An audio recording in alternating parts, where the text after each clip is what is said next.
Well, today, after 22 months, we are coming to the final 2 chapters of Acts.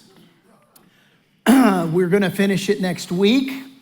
Today, we're going to do all of chapter 27 and the first 10 verses of chapter 28. It flows together in one story, and so we're going to unpack it that way. As you've seen, if you've been with us, Acts tells the story of the ongoing work of Jesus Christ in and through everyday men and women like you and me. And Acts 1:1 indicates that the book is, in fact, the continuation of the work that Jesus began in his ministry here in the embodiment of flesh on earth. And then Acts 1:8 explains how this work of Jesus now continues through people working in the power of the Holy Spirit. And last week we left off with Jesus working through the Apostle Paul as he testified before Agrippa, who was the king, and Festus, who was the governor, and all. And so this was Paul really sharing his testimony, talking about his pathway from a life of persecution where he was a religious zealot and really being the God squad in everybody's life and persecuting the church. And so he gave that testimony and how it transitioned to a life of promise as he was born again by the Spirit of God and became a Christ follower. And then that gave way to a life of purpose. And Paul talked about his calling from God and how he was living out his faith. And just as Jesus' prophecy was fulfilled that his disciples would be witnesses of him in Jerusalem and Judea and Samaria and indeed to the ends of the earth, so also last week we saw his prophecy concerning Paul in particular was being fulfilled, that he would bear his witness of Jesus before kings and rulers, and that's what, in fact, he was doing. But the story isn't finished, and today, the Acts narrative that we've been reading now, it nears its end, and really, I mean, I handle that delicately, talking about the book of Acts coming to an end, because there is an Acts chapter 29.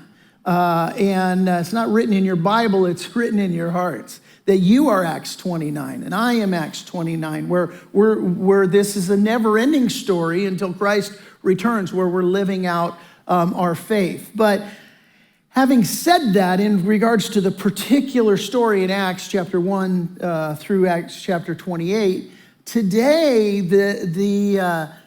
as it nears its end, what we see is Paul and his companions are beginning their trip to Rome.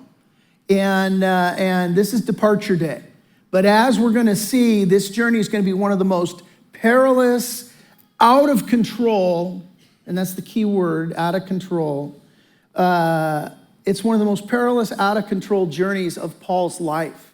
And it's going to culminate in a violent shipwreck. And we're going to read about that. I don't know if you've ever experienced shipwreck. It is profoundly traumatic. When I was a kid, I mean, this is fully 50 years ago. I'm thinking back. I was with my dad. We were in his Jeep, and we were up in Palos Verdes near our house. We were four-wheeling up there, and you read about PV in the news right now. Half of it's fallen down into the ocean, Portuguese bend and all. But we were up there, and we came around this bend. And there were all these emergency vehicles that were at the cliff and a real remote part. And so, of course, we drove over there. And I'll never forget it. There had been a shipwreck of a private boat that had occurred, you know, there at the bottom of the rocks there at the bottom of the cliff. And even now, 50 years later, two really vivid things stand out for me as I think about that memory. The first one was just the sheer violence of the event. That the boat that this family had been on was literally torn to pieces.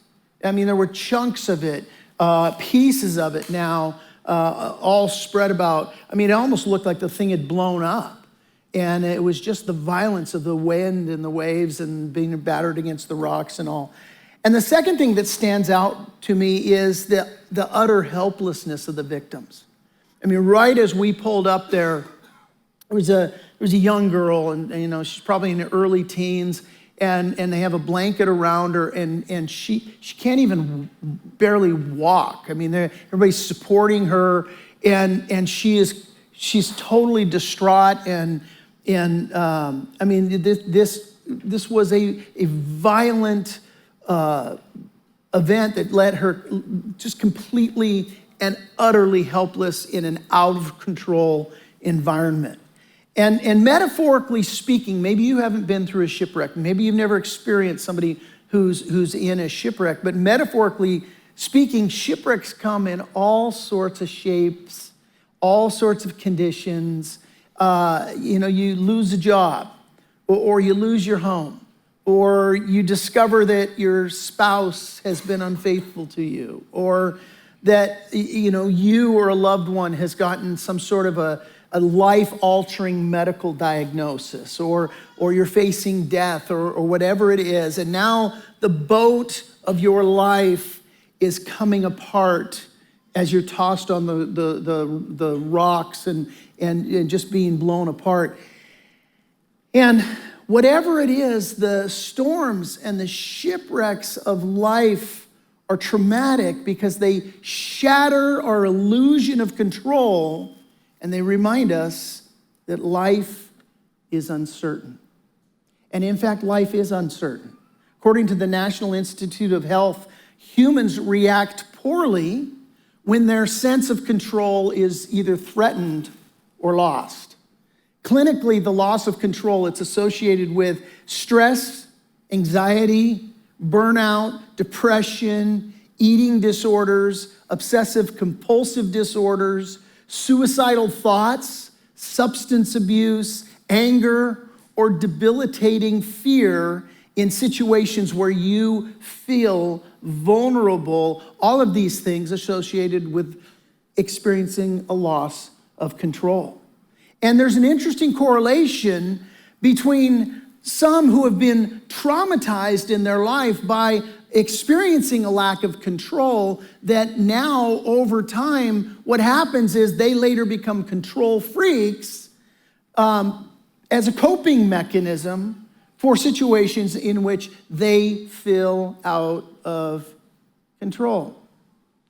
Now, maybe it's not that extreme in your life, but, you know, come to Jesus time, my hand's up first, because I am in this category. How many of y'all are control freaks? Can I see a show of hands? Yeah, hello. So the question then becomes, what do we do when the shipwrecks of life strip away our control? Or maybe it's not even a shipwreck. What do we do in situations where we are not in control? Because here's the deal. No matter what you're going through, there's just like there's two types of motorcycle riders, right? Those that have been down, those that are going down. Sorry for all of you who ride bikes. Those are the two types of motorcycle riders. Well, there's two types of people in this world as it pertains to shipwrecks. Those that have experienced shipwreck and those that are going to experience shipwreck, right? So what do we do when we're out of control? That's the question we're answering today. Acts chapter 7, or 27, verse 1. Here's what we're going to do. We're going to read it through the chapter, get some running commentary along the way, then we're going to circle back and we're going to zero in to some specific things, all right? All right, Acts chapter 27, verse 1. And when it was decided that we should sail to Italy, notice the we, it's a first person plural pronoun. And remember who's writing the book of Acts? It's Dr. Luke. And so this indicates that now Dr. Luke has joined the Apostle Paul along with someone else who we'll read about in just a second. And so it was decided that we should sail to Italy. They delivered Paul and some other prisoners to one named Julius, who was a centurion of the Augustan regiment. This was a special regiment serving the emperor. kind of like our SEAL Team 6, how they're a tier 1 asset just to the president and basically take their orders from the office of the president. This is kind of the same thing. This regiment reported to Caesar. They worked for Caesar exclusively and specifically. And so Paul's delivered to him. Why? Because he's appealed his case to Caesar, and so now he's going to Caesar. So Julius gets him.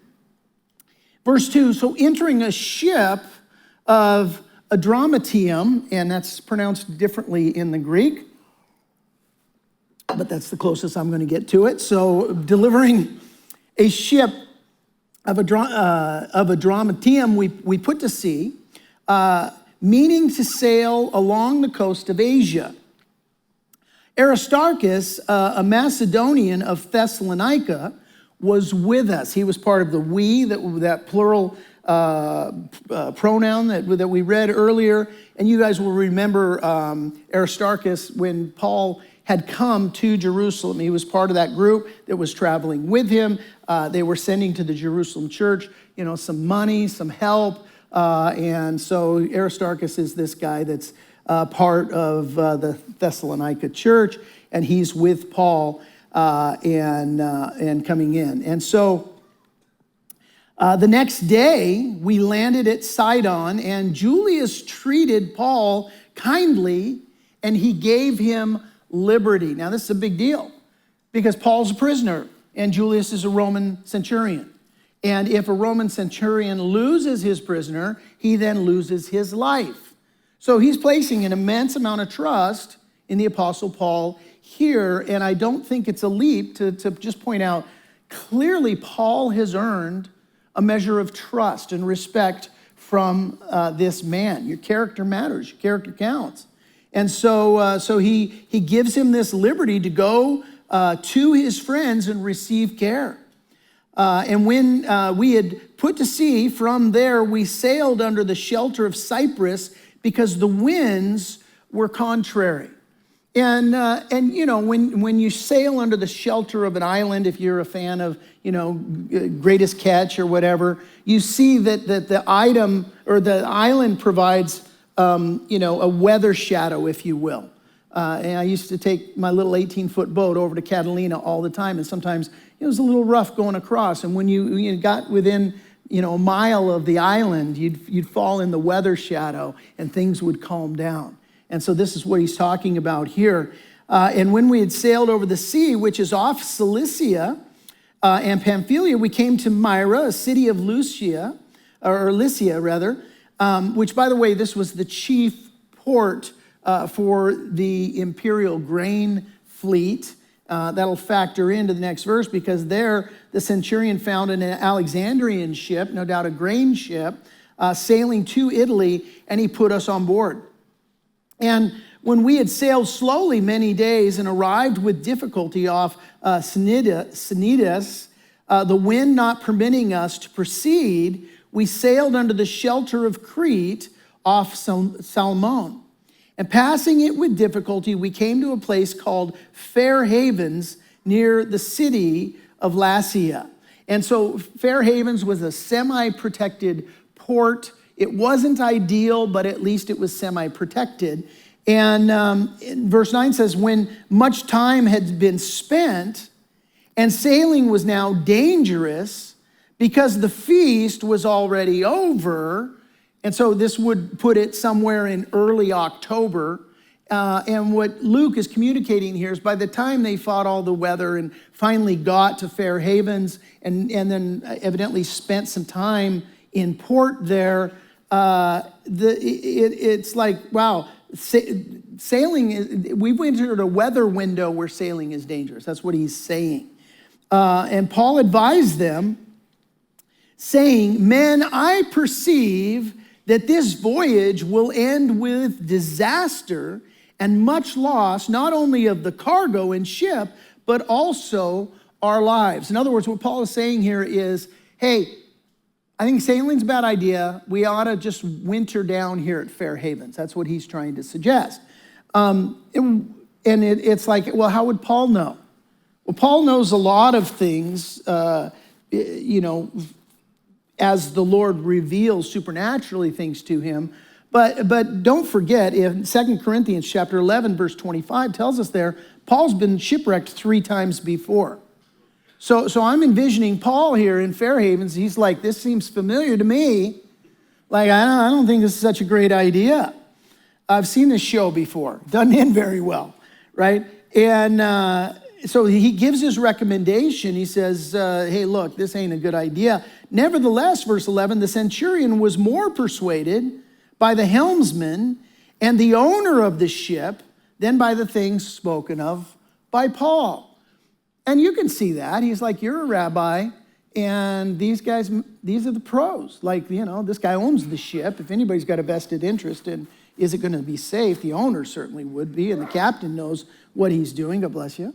And because the harbor was not suitable to winter in, the majority advised to set sail from Fairhavens also, if by any means they could reach Phoenix, a harbor in Crete, opening toward the southwest and the northwest, and winter there. In other words, the openings to the harbor weren't as exposed to the weather. That's the idea.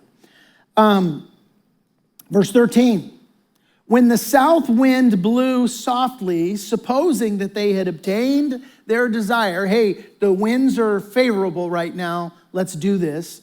Putting out to sea, they sailed close by Crete, but not long after, a tempestuous headwind arose called Euroclydon.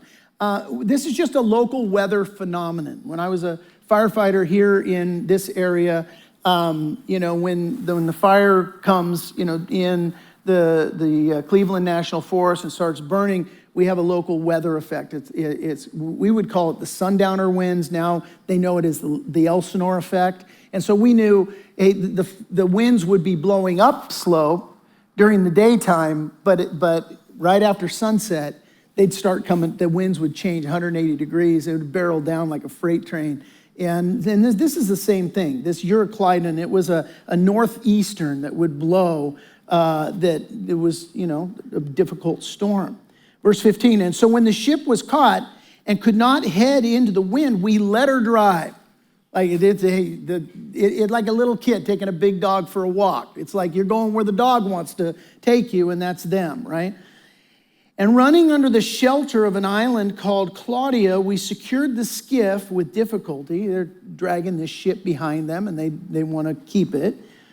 And when they had taken it on board, they used cables to undergird the ship. This is called frapping the ship, where you actually run cables off the bow, and then you take it to the stern and all along, and you tie this up, and it literally holds the ship together. They don't want the boards to break apart. And fearing lest they should run aground on the Syrtis Sands, this is an infamous shipwrecking place off the coast of North Africa, they struck sail and were so driven. And because we were exceedingly tempest-tossed, the next day they lightened the ship. And then, so this is, lightening the ship is where you throw off all the non-essential items. The George Foreman grill goes, and the Thigh Masters go into the ocean, and the Ginsu knives and things like that, right? Just, let's get rid of these non-essential things. And then on the third day, we threw the ship's tackle overboard. Okay, now it's getting serious. Like, they're throwing away like sails and ship's tackle. That's essential stuff. And now when neither sun nor stars appeared for many days and no small tempest beat on us, get the weight of this, all hope that we would be saved was finally given up. We're going to die out here. Wow. But after long abstinence, and by the way, let me just, again, I'll remind you, shipwrecks, metaphorically speaking, aren't all, literally shipwrecks. And you might be here even today and you're thinking, boy, can I relate. All hope is lost. I'm hanging on by a thread right now. But now not long after after long abstinence from food, then Paul stood in the midst of them. And he said, men, you should have listened to me and not have sailed from Crete and incurred this disaster and loss. Now we're going to look into this. We'll see that this isn't I told you so kind of attitude on Paul's mind and heart here. He's basically saying, hey, you didn't listen to me then, listen to me now, right? And he says, now I urge you, verse 22, to take heart, for there will be no loss of life among you, but only of the ship. For there stood by me this night an angel of the God to whom I belong and whom I serve. And he says, saying, do not be afraid, Paul. You must be brought before Caesar. And indeed, God has granted you all those who sail with you. Therefore, take heart, men, for I believe God, that it will be just as it was told me. However, we must run aground on a certain island. And now when the 14th night had come, as we were driven up and down the Adriatic Sea, about midnight, the sailors sensed that they were drawing near some land. And they took soundings and found it to be 20 fathoms. A fathom's 6 feet, so that's about 120 feet. And when they had gone a little farther, they took soundings again. They found it to be about 90 feet, 15 fathoms. And then, fearing lest we should run aground on the rocks, they dropped 4 anchors from the stern, and they prayed for day to come. And as the sailors were seeking to escape from the ship, when they had let down the skiff into the sea under pretense of putting out anchors from the prow, in other words, y'all are on your own, we're out of here, is kind of what the sailors are doing, but they're trying to be sneaky about it. Paul said to the centurion and to the soldiers, unless these men, these sailors, stay in the ship, you cannot be saved. And there's a lot of debate about, what that means. Like, this was very significant spiritually because God had said he was going to say it. It's a package deal. They all got to be a part of that. Or it could just simply be they're professional sailors. Things are about to get really, really dicey right now. We're going to need their expertise to get everybody off safely. That's kind of the idea. And then the soldiers cut away the ropes of the skiff and they let it fall off. In other words, there goes the lifeboat, let it go. And as the day was about to dawn, Paul implored them all to take food, saying, today is the 14th day you've waited and continued without food and eaten nothing. Therefore, I urge you to take nourishment, for this is for your survival, since not a hair will fall from the head of any of you. Hey, you know what? Y'all are going to need your strength here in a minute because you'll be swimming for your lives. And so, you haven't eaten in 2 weeks. You might want to do that. And when he had said these things, he took bread, he gave thanks to God in the presence of them all. And when he'd broken it, he began to eat. And then they were all encouraged, and they also took food themselves. And in all, we were 276 persons on the ship.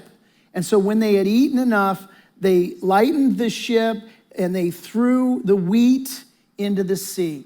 So now they've thrown off, all their non-essential stuff, all their essential gear, and now their very cargo, which was, the most precious thing to the people that own the ship. This is how we make our money. Now that goes into the sea as well. And when it was day, they did not recognize the land, but they observed a bay with a beach onto which they planned to run the ship if possible. And they let go the anchors and left them in the sea. And meanwhile, loosening the rudder ropes, they hoisted the mainsail to the wind, and they made for shore. But striking a place where 2 seas met, they ran the ship aground, and the prow struck fast and remained immovable, but the stern was being broken up by the violence of the waves. And the soldiers' plan was to kill the prisoners, lest any of them should swim away and escape. But the centurion, wanting to save Paul, kept them from their purpose and commanded that those who could swim should jump overboard first and get to land. Every man for himself. Do the best you can. And the rest, some on boards and some on parts of the ship. One gal's on a door and her buddy can't get on the door. And so he's just, you get the thing. And so it was that they all escaped safely to land. All right. We're going to pause right there. That's a mouthful, right? If you're paying attention, here's what you caught. You caught this thread of control that's woven throughout the story, right? A thread of control, or should I say a lack thereof, right? This out of controlness, this word I just made up, is going on. Verse 1, it was decided that we should sail to Italy. You know, the idea there is to determine, to resolve, or to decree, but this wasn't Paul's decision, right? The way that this sentence is structured in the passive voice places the focus on the verb rather than the noun. And, you know, the focus is on the decision to sail rather than on who made the decision, right? Now, ostensibly, we can determine that the decision to sail in the beginning was the determination of Governor Festus and not the determination of Paul, but we know that it was even bigger than that, right? Matthew Henry, in his commentary, he points out that it was determined by the counsel of God before it was determined by the counsel of Festus that Paul should go to Rome. For whatever man intended, God had work for Paul to do there. So ultimately, this was God's determination. But again, notice who wasn't part of this determination? The Apostle Paul. Now, this very much concerned him, but he had no choice in the matter. You know, sure, God had tipped him off ahead of time that he was sending him to Rome, and certainly Paul had exercised a certain amount of control when he submitted to the Lord's will to go to Jerusalem in the first place, and when he exercised his rights as a Roman citizen to appeal to Caesar. He had a certain amount of control in those instances, right?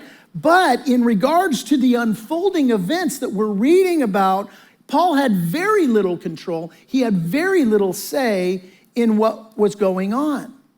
And another thread of control, or seemingly lack thereof, that runs through this story is, again in verse 1, Paul was delivered to the Roman centurion as a prisoner in chains, right? And as well in verse 6, it was the centurion who selected the ship that they were going to sail on. Paul didn't get a say in that. And again, in verses 9 through 12, as even though he tried, Paul didn't get a say in whether they stayed in Fairhaven or not. That was the centurion's decision. He rejected what Paul had suggested. Now, imagine how frustrating this would be to the Apostle Paul if you were the Apostle Paul. How frustrating would this situation be? Especially when you're in Fairhaven and you're like, hey, I've seen this movie before, it ends bad, we shouldn't sail. And they're like, we're not gonna listen to you. And I've been through this 3 times before. So the point is, and here's for us, there's several points of application when we're talking about being out of control, and Paul is very much out of control in terms of being able to dictate all of these things that I've just mentioned. And so we can learn from this. Here's point number 1, if you're taking notes. One of the ways that we can handle being out of control. Paul was obediently subservient, number 1, to the authority under which he was placed. That's important. He was obedient and subservient under the authority in which he was placed, right? We do parenting classes here from time to time. And one of the things that we have pointed out, and in the past we will point out in the future, is that when you want your kids to obey, there's this subtle dynamic, and all you parents will recognize it, where the kid will, reluctantly get to the point where they will obey outwardly, but inwardly, their heart is not with you, right? They're like, you're like, hey, stand up, or whatever the command is, and they're like, or you're telling the kid, hey, stop, sit down, listen to me, kind of thing. And they sit down, but with their attitude and everything says, I'm sitting down on the outside, but I'm standing up on the inside, right? And you all know what that is and what that looks like, right? And so, here's Paul. Clearly, he has earned the respect of this guard, right? When he lets him go and receive care. So there's this respect that has been that Paul has earned. Why? Because he's not characterized as I'm sitting down on the outside, but I'm standing up on the inside. And the issue for us is how, and you really need to take a walk with this, what I'm about to say, how you handle submitting to authority when you don't have control over the decision says everything. So how do you? How do you handle submitting to authority when you don't have control over the decision, right? Do you grumble? Do you complain? Do you argue?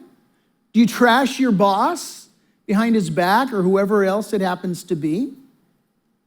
See, Paul said this to the Philippians in Philippians 2, 14, 15. He said, do all things without grumbling or disputing, that you may be blameless and innocent, children of God without blemish in the midst of a crooked and twisted generation, among whom you shine as lights in the world. Let me ask you another question.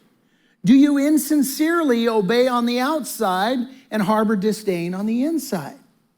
Again, Paul speaking to the Ephesians, he said, bondservants, be obedient to those who are your masters according to the flesh, with fear and trembling, in sincerity of heart as to Christ, not with eye service as men pleasers, but as bondservants of Christ, doing the will of God, here's the key, from the heart, right? With goodwill, doing service as to the Lord and not to men, knowing that whatever good anyone does, he will receive the same from the Lord, whether he is a slave or whether he is free. So how we live and behave when we are under authority, it matters, and it is very important.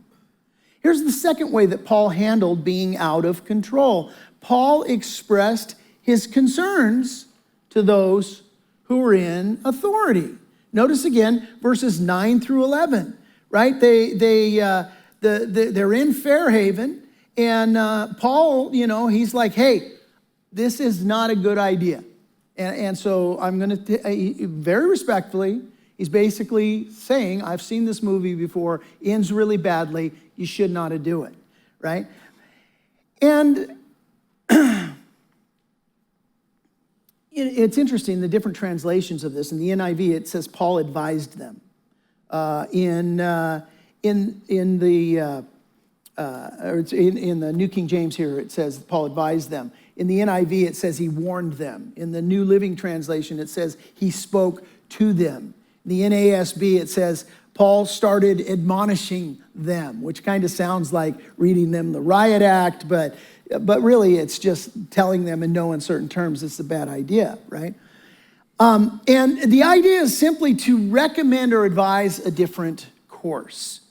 And again, it's important that we remember Paul knows what he's talking about. After 3 shipwrecks, he should be able to say and be heard about this matter. But he's not. So he's under authority, but he also has very critical information that is germane to the situation. And so what does he do? What you see here with Paul is he's practicing what's known in management circles as managing up. Paul is practicing managing up. It looks like this. You simultaneously respect the authority that you're under, but you also attempt, and here's the key, in good faith, to help the leader lead. You want to make the leader successful. So what do? You practice, what's known as the military method of problem solving. You say to the person who's in authority over you, you say, hey, I think this is a problem, and then you should take it a step further. I see some possible solutions. Ideally, here's 3 possible solutions to this problem, and here's the one I recommend of those 3, and here's why I recommend it, right? And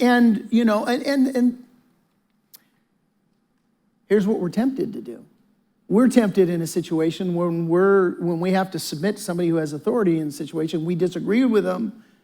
We're like, oh, it's your funeral, and good luck to you, and we're like, we're going to let them fail spectacularly. We're not going to give them any input whatsoever. That's not loving at all.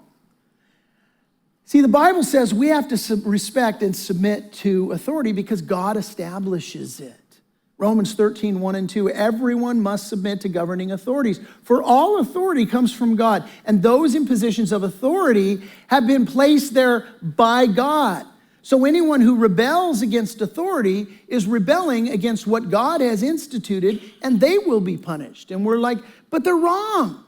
Okay, give your input, give it sincerely, do everything you can to help them succeed, and then let go. Because you haven't been given the authority in that situation. They have, right? And so there is that way that we can respect authority and we can submit to authority at the same time. And notice what you don't see here. When Paul's advice isn't heeded, Luke doesn't say Paul copped an attitude. Paul threw a temper tantrum, right? And you might say, well, isn't verse 21 when he says, hey, I told you should have listened to me, isn't that I told you so? No. He's simply reapplying the managing up principle when he says, hey, look, you didn't listen to me before. I think you should listen to me now. And again, he's just respectfully giving input. Now, the third way that Paul handled being out of control, here it is. Paul listened to God. Paul trusted in God. And he boldly exhorted others to do the same thing. Notice there in verses 22 through 25. He says, I urge you to take heart. There's not going to be any loss of life among you, only of the ship. For God stood by me, or an angel of God to whom I belong, whom I serve. He said, don't be afraid. You must be brought before Caesar. That's important. And indeed, God has granted you all, those who sail with you. And remember, Jesus had appeared to Paul when he was in prison back in Acts chapter 23, right? The verse is this: the following night, the Lord stood by Paul and he said, be of good cheer, Paul, for as you have testified for me in Jerusalem, so you must also bear witness in Rome. The Lord himself had told Paul that. Now, two quick applications on this point. Number one, the importance of prayer and listening to God, especially in the storms we face. We need to take a walk with that. And I'm reminded of a story that we read in Mark chapter 4. The story is this: on the same day when evening had come, Jesus said to his disciples, "Let us cross over to the other side." They're on the Sea of Galilee. That's really important. And now when they had left the multitude, they took him in the boat as he was, and the other little boats were also with him. And a great windstorm arose, and the waves beat into the boat so that it was already filling. But he was in the stern, he's taking a nap on a pillow, and they woke him up and they said, "Teacher, do you not care that we are perishing?" These are seasoned fishermen, they're used to the conditions, so the storm is bad when they think they're gonna die. Sound familiar? Right? And then Jesus arose, he rebuked the wind and said to the sea, "Peace, be still." And the wind ceased and there was a great calm, but he said to them, "Why are you so fearful? How is it that you have no faith?" And they feared exceedingly and said to one another, "Who can this be that the wind and the sea obey him?" Why does Jesus rebuke him? Because the whole story starts off with him telling them, we're going to the other side. Right? Jesus had said, this is how it's gonna go down. And in the same way, Jesus has said that to Paul. He told him, you're going to Rome. You're going to appear before Caesar. So here's what Paul knows. This shipwreck's bad. Everybody thinks they're going to die. And I know that. But Jesus said, I'm going to the other side. Right? In your life and in mine, it's the same way. It's the same way. As Jesus speaks to us in his word and his prayer, our job is to trust and obey. I'm reminded of that hymn that we sing, that traditional hymn, trust and obey, for there's no other way to be happy in Jesus but to trust and obey. And the second thing I just want to say about listening to God, obeying him in his commandments, is the importance of remembering God's faithfulness in the past storms that we've been through. It is so critically important. See, Paul has been watching God fulfill prophecy after prophecy, and God said that he was sending Paul to the Gentiles, and what did he do? He sent him to the Gentiles. And God said that Paul would appear before kings and before rulers, and what happened? He appeared before kings and rulers. And God said that he's sending Paul to Rome, and so what's going to happen? He's going to Rome. He's not going to die in this shipwreck. And we see this in Scripture. David, early on, King David, he goes to fight Goliath, and you're like, wow, this is the first real trial in David's life. And then you read on and you realize, well, no, it's not. Because he had another trial when, Samuel had shown up and anointed him to be king, and then all of a sudden, his dad doesn't think that much of him, and now he's tending sheep, really lowliest job you could have, and he's the runt of the litter, and his dad thinks he's the least of all of his brothers even then, and he's like, did you abandon me, God? What's happening? And now, insult to injury, the bear attacks him out there, a lion attacks him out there, but all of these things, they informed, look, God is faithful. God's faithful. And this is what David says in his testimony. Goliath shows up, and David happens to be on the scene, and everybody's afraid of him, and he's like, let me at him. And Saul's like, you can't kill him. And he's like, look, I've been tending a sheep for my father since I was a boy, and when the lion or the bear showed up, God gave me the power to overcome them. This Philistine's going to be just like them. And so the thing is that we need to make a habit of listening to God and remembering the things that he does in our lives. The psalmist said this, Psalm 107, give thanks to the Lord for he's good. His faithful love endures forever. Has the Lord redeemed you? Then speak out. Tell others he's redeemed you from your enemies. For he's gathered the exiles from many lands, from the east, the west, the north, and the south. And then he goes on to say this, some went off to the sea in ships, plying the trade routes of the world. Now, he's just talked about before this, those that were lost in the wilderness, those that were lost in darkness, those that were lost in sin, those who were imperiled by circumstances. And so now he's saying, hey, some people had this circumstance. They went off to the sea in ships, and they too observed the Lord's power in action, his impressive works on the deepest seas. He spoke and the winds rose, stirring up the waves. Their ships were tossed to the heavens and they plunged again to the depths. The sailors cringed in terror. They reeled and they staggered like drunkards, and they were at their wits' end. Lord, help, they cried in their trouble, and he saved them from their distress. He calmed the storm to a whisper, and he stilled the waves.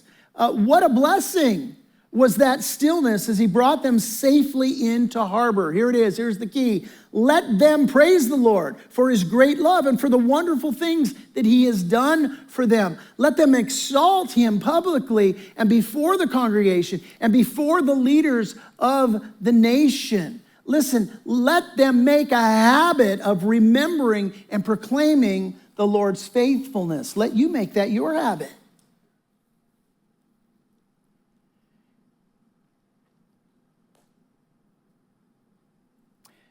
And so these are the things that are going on here, and now they're shipwrecked in Malta.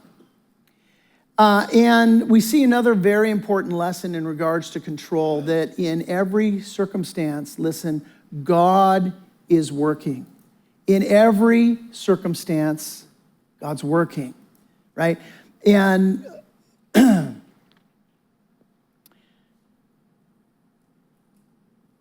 this fourth way that Paul handled being out of control is that, listen, Paul served Jesus wherever he was in the moment. He served Jesus wherever he was in the moment. Now, we're going to wrap this up, but let's look at these first 10 verses in Acts 28 as we do. It says, now, when they had escaped, they then found out that the island was called Malta. So they shipwreck into Malta. Everybody's saved from the ship. They're now all on shore. And the natives showed us unusual kindness, for they kindled a fire and they made us all welcome because of the rain that was falling and because of the cold. But when Paul had gathered a bundle of sticks and laid them on the fire, a viper came and because of the heat and fastened onto his hand. You're like, what? Come on. I just went through this shipwreck and now I got a viper on my hand, right? And so when the natives saw the creature hanging from his hand, they said to one another, no doubt this man is a murderer, whom, though he has escaped the sea, yet justice does not allow him to live. You know what? He's this guy, he can't escape what he's done. By the way, Paul was a murderer. He had the blood of the saints on his hands, right? And they're like, well, this is him getting his just rewards. But Paul shook off the creature into the fire and he suffered no harm. You know, he's a bad dude like Paul. He might have looked like Danny DeVito, but you can't say that this guy, well, he's just the boss, man. So he shakes this thing off into the fire, and clearly it's the Lord just sparing him, saving him. At verse 6, however, they were expecting that he would swell up or suddenly fall down dead, but after they had looked at him for a long time, they're watching this guy like a hawk, and they saw no harm come to him. They changed their minds, and they said that he was a god. This guy, wow. You know, in that region, there was an estate of the leading citizen of the island, whose name was Publius, who received us and entertained us courteously for 3 days. And it happened that the father of Publius lay sick of a fever and dysentery, and Paul went into him. He's kicked in to pastoral mode here and senses the leading of the Holy Spirit. He lays hands on him, he prays for him, and he heals him. And again, this is God. You know, God's been working through Paul and the apostles in miraculous ways and authenticating the gospel message that they're going to preach. And so when this was done, the rest of those on the island who had diseases, there's a miraculous doctor in town. They also come, and they were also healed. Verse 10, and they also honored us in many ways.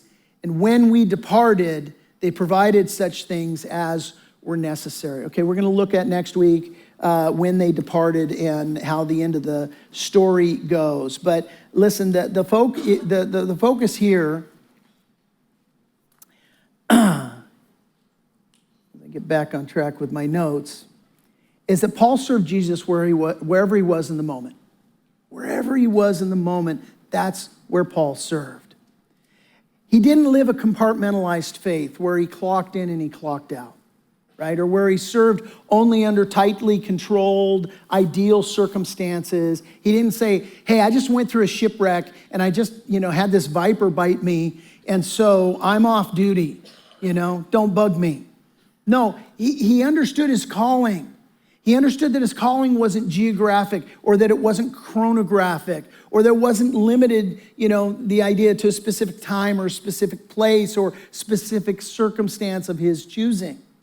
Rather, he understood that God was in control of everything, the time, the place, the circumstance. And guess what? Wow, I just went through this great deal. God wants me on Malta. He's got a job for me here. God's got a job for you right here, even in the midst of your circumstances. It's not like, hang on, God, let me just get through these circumstances and I'll go to serve you again. No, God's saying, I want to work in the midst of your circumstances. When I was a kid, my dad, he was in the off-road industry in the 70s, which was a pretty cool time to be in the off-road industry. Everything was coming out then. And he was involved in a lot of cool things. I was meeting some really awesome people, and Parnelli Jones was getting involved in some off-road racing in the Baja and stuff like that. And it was cool. But my dad had this product that was in his office. He had all these products, and he had, gallons and gallons of this product called Armor All. It had just come out. It was brand new, just come out. And there was this thing that said, Armor All distributor. And I said to my dad, because I was always, you ask the people in my neighborhood, I'd go door to door selling cookies. I'd go to door, trying to make a buck and, always, plying my wares in the neighborhood. And I'm thinking, I could sell this stuff, right? And I'm like, can I sell this? Can I be an Armor All distributor? And my dad says, sure. And I'm thinking, well, what do you got to do? What has to happen? How do I become an Armor All distributor? And my dad said, I just made you one. You are one. Go take it. Go do what you're going to do. I couldn't get it through my mind. Being an Armor All distributor, right? And the point is, you're a distributor. God has made you one. And so distributors distribute. And the attitude, the idea for us is that God's in control. He governs all the events of your life. And our job is just simply to say, Lord, here I am. And I don't understand when you tell me I'm going to Rome. And then you didn't tell me anything about a shipwreck. You didn't tell me anything about, Malta and a viper biting me. And then all of a sudden, now I'm exhausted. I just, 14 days, sleepless, throwing up and all of this stuff. And now what? I got to go heal people too? Yeah, because you're a distributor and God's doing it.